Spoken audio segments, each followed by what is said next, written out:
seen enough blood and death. I know what's coming. How are you, Sheriff? Old.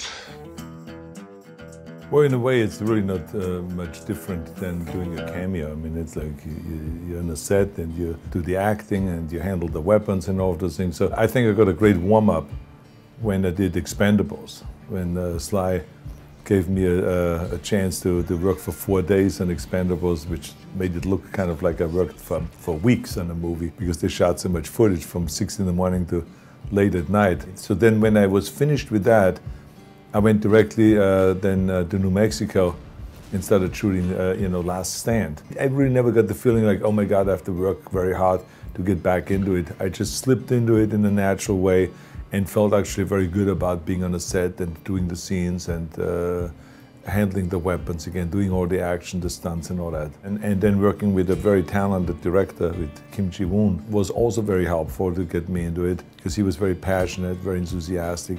When he explained the scenes with an interpreter, because he's from South Korea, he was always very much into acting out everything and doing the stunts and showing you how to do it. Sheriff John Bannister, FBI. I have a violent fugitive making a run for the Mexican border.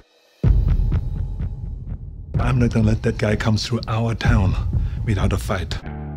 It's really a character that has been an expert with a SWAT team from Los Angeles, but in his 20 years of working with the SWAT team in LA, he got shot up several times. And so he's now at an age where he felt like he should actually retire in a small town where he originally came from, Summerton, we call the town. Hey, Sheriff. Almost didn't recognize you in plain clothes. Well, it's my day off. Should be a quiet weekend. It's a low-key town. There's him and there's 3 deputies, and there's not much going on. And I play the sheriff, and no one is expecting much, nor is anyone expecting any violence in this town or anything. That's why we only have 3 deputies.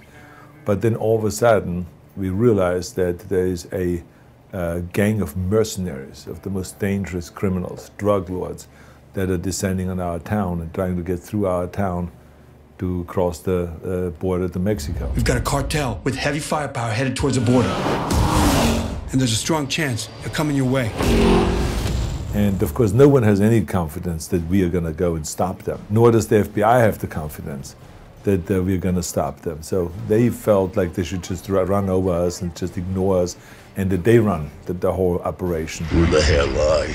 I'm the sheriff. And so it's a story about being the underdog, where no one expects anything. And then in the end, me and my team and the townspeople kind of rise up to that challenge.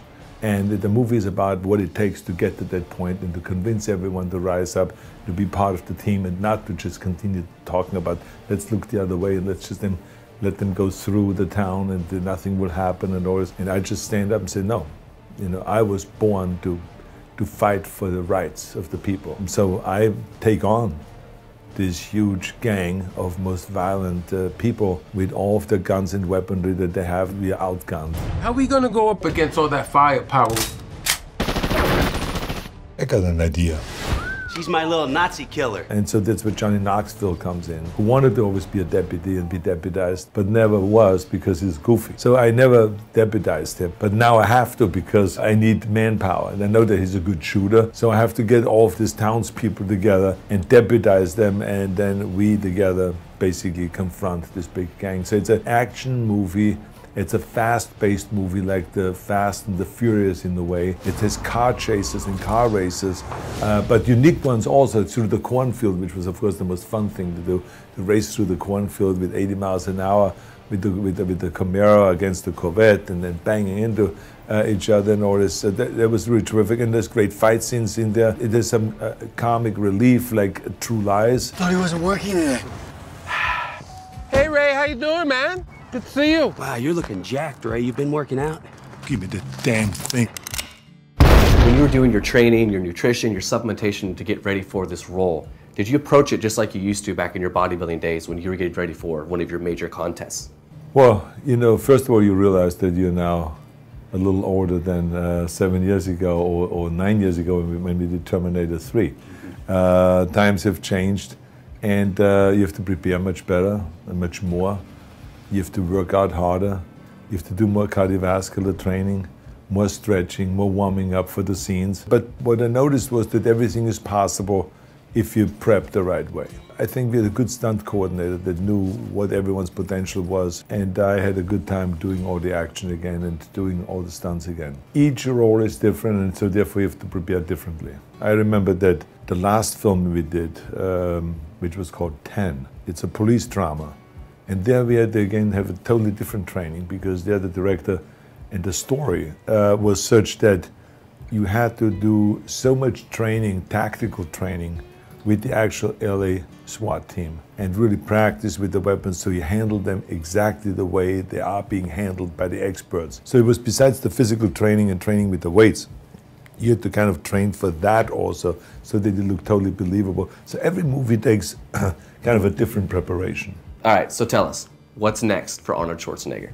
Well, we have this movie coming out now on January 18th, and I think that people will be pleasantly surprised by the movie. And then the next movie is going to come out in the fall, which is The Tomb with Sylvester Stallone.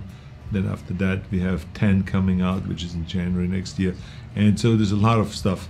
And I'm very fortunate that after I left the governor's office, that there were so many offers and so much demand for me to do movies.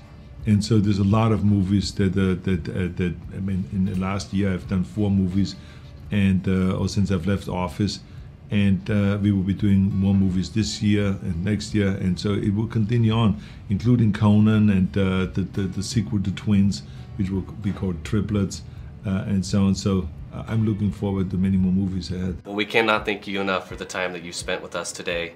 Thank you. We look forward to seeing you in future movies. And be sure to check out The Last Stand on January 18th. And for more content like this, check out bodybuilding.com. I'm not gonna let them come through town without a fight.